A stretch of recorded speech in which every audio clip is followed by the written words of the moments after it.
Ya, pemirsa, debat ketiga yang akan diikuti para calon presiden mengangkat tema pertahanan, keamanan, hubungan internasional, dan geopolitik.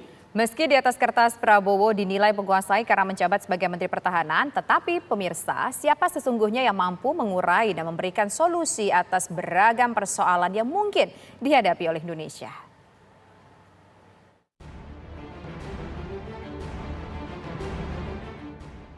Calon Presiden Anies Baswedan, Prabowo Subianto, Ganjar Pranowo akan kembali beradu dalam panggung debat yang diselenggarakan Komisi Pemilihan Umum di akhir pekan ini. Tema debat ketiga yakni pertahanan keamanan, hubungan internasional, dan geopolitik. Bicara pertahanan keamanan memang jadi sorotan, tak hanya skala nasional, tetapi juga di kancah internasional. Posisi Indonesia sebagai negara kepulauan terbesar di dunia juga ditandai mewakili kekuatan sentral dalam geopolitik global. Bahkan secara geografis, begitu strategis di mana Indonesia dianggap punya kontribusi signifikan dalam membentuk dinamika politik, ekonomi, hingga keamanan dunia. Pakar hukum internasional Hikmahanto Juwana menyatakan, salah satu poin geopolitik yang dinanti dalam ajang debat adalah bagaimana para capres menyikapi posisi Indonesia di tengah ketegangan antara Amerika dengan Cina. Di samping itu ada masalah bagaimana hubungan Indonesia dengan Cina, Indonesia dengan Amerika Serikat dalam konteks adanya persaingan antara dua negara ini, Amerika Serikat dengan Cina. Kita tahu bahwa kita boleh dikatakan sangat mendapat manfaat katakanlah dari pinjaman Cina, dari investor-investor dari Cina, sementara kita tidak ingin terlalu dekat dengan Cina. Dan kita harus mempunyai kedekatan juga dengan Amerika Serikat. Amerika Serikat sangat melihat Indonesia dan Amerika Serikat tidak berkeinginan bahwa Indonesia jatuh ke tangan Cina. Nah, bagaimana mengelola permasalahan ini? Menurut saya ini juga salah satu hal yang patut untuk didengar oleh masyarakat sehingga mereka tahu ketika salah satu dari calon ini menjadi presiden, itulah yang akan dijalankan. Ancaman dalam negeri hingga kini terus terjadi.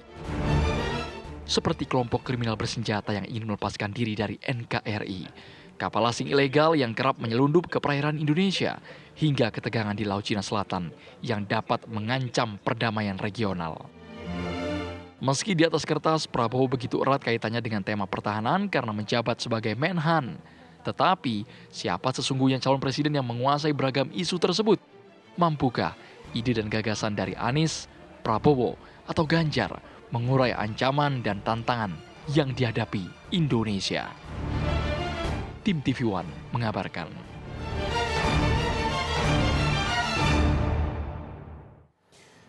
Sejumlah masalah krusial yang muncul di sektor pertahanan keamanan Indonesia antara lain adalah isu kelompok kriminal bersenjata di Papua serta sengketa wilayah di Laut Cina Selatan. Selain itu, bagaimana pula para capres menyikapi posisi Indonesia di tengah ketegangan antara Amerika dengan Cina? Ya, untuk membahasnya pemirsa telah bergabung bersama kami ada pengamat pertahanan dan hubungan internasional Pak Khairul Fahmi, kemudian ada pengurus TKN Prabowo Gibran, Laksda TNI Purnawirawan Iskandar Sitompul dan juru bicara nasional Amin Sukamta, dan juga ada Deputi Hukum TPN Ganjar Mahfud Pak Todung Mulya Lubis. Kita sapa dulu, saat ini semuanya tampaknya sudah bergabung dan pertama kita ingin menuju ke Pak Todung Mulya Lubis terlebih dahulu. Halo, selamat sore Pak Todung. Ya. Selamat sore. Ya, kita ingin tahu nih kira-kira isu apa yang menurut tim dari Ganjar Mahfud yang akan menjadi pembahasan utama ketika debat putaran ketiga esok. Tadi sudah disebutkan antara lain oleh Profesor Hikmahanto Juwana yang mengenai hubungan Indonesia dengan Cina, hubungan Indonesia dengan Amerika. Nah, dunia ini sedang berubah dengan sangat cepat. Kita melihat arsitektur yang baru dalam tatanan dunia ini. Peta dunia, hubungan internasional itu tidak sekaku itu, tidak seperti dulu. Nah, kalau dulu kita percaya bahwa hanya ada dua superpower atau dua polar, kita dihadapkan pada satu arsitektur yang multipolar sekarang ini. Saya tidak begitu terpukau dengan begitu banyak perdebatan mengenai dunia ini dikuasai oleh Cina dan Amerika. Saya kan kita berada dalam keadaan multipolar di mana ada kekuatan-kekuatan lain yang cukup punya pengaruh signifikan dan itu tidak bisa tidak diperhitungkan. Tapi kalau kita melihat Indonesia sebagai negara demokrasi terbesar ketiga di dunia, sebagai negara Islam yang terbesar di dunia sebetulnya, dan juga sebagai negara kepulauan yang sangat strategis, peran kita sangat vital dan kita mesti memanfaatkan semua kelebihan-kelebihan, semua nilai-nilai yang kita mulai punyai untuk ikut bermain dalam panggung pentas dunia. Nah, politik luar negeri yang bebas aktif yang kita perankan selama ini itu tetap menjadi pegangan, tetap menjadi rujukan, tapi kan untuk bisa berperan aktif dan punya pengaruh signifikan, kita mesti punya kekuatan domestik, bisa mampu sebagai negara yang ekonominya baik, ekonominya maju, keadaan stabilitas politiknya juga dinamis ya. Nah, kalau tadi Anda menyebutkan bahwa banyak peristiwa-peristiwa dalam negeri. Anda menyebut Papua misalnya. Persoalan Papua memang mesti diselesaikan.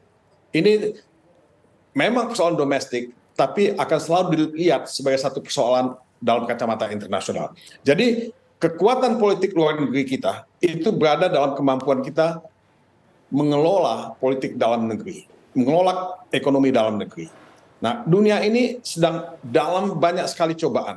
Kita dihadapkan pada perang Ukraina dengan Rusia, perang di Palestina, kemudian krisis iklim, kemudian perang dagang. Semua ini memberikan pengaruh terhadap persepsi, terhadap cara kita menyelesaikan persoalan, dan mudah-mudahan kita bisa memainkan peran yang sangat konstruktif dalam keadaan yang sangat kompetitif dan sangat penuh dengan ketegangan ini. Ya. Baik Pak Todung, saat ini kita juga sudah bergabung bersama kami di studio. Ada pakar hubungan internasional, pakar pengamat pertahanan juga, ada Pak Khairul Fahmi. Selamat petang Pak Fahmi. Baik, tadi kita sudah mendengarkan apa yang menjadi bahasan ya yang akan dibahas oleh TPN dari Ganjar Mahfud. Kalau Anda melihat bagaimana kemudian tema apa yang paling ditunggu oleh publik mengenai masalah ini? Iya, ada beberapa hal ya yang sebenarnya menjadi topik penting ya dalam debat besok terkait soal pertahanan ini. Misalnya yang pertama soal pembangunan postur pertahanan dan sistem pertahanan Indonesia. Ya. Nah, ini semua capres kan sudah mencantumkan pembangunan postur dan sistem pertahanan ini dalam visi misinya. Tapi saya kira kalau tidak dielaborasi lebih jauh itu akan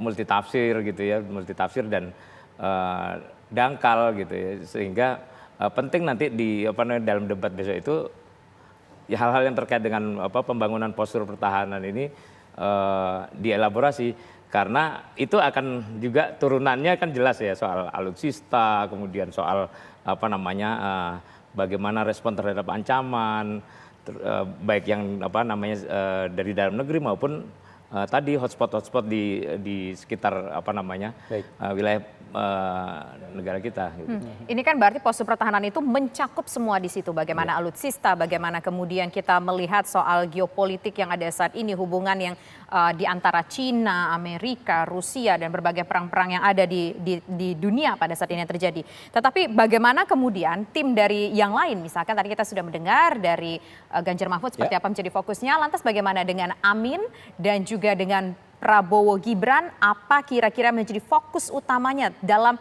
pembahasan esok ketika debat? Sesaat lagi kita akan gali pemirsa, usai jeda berikut.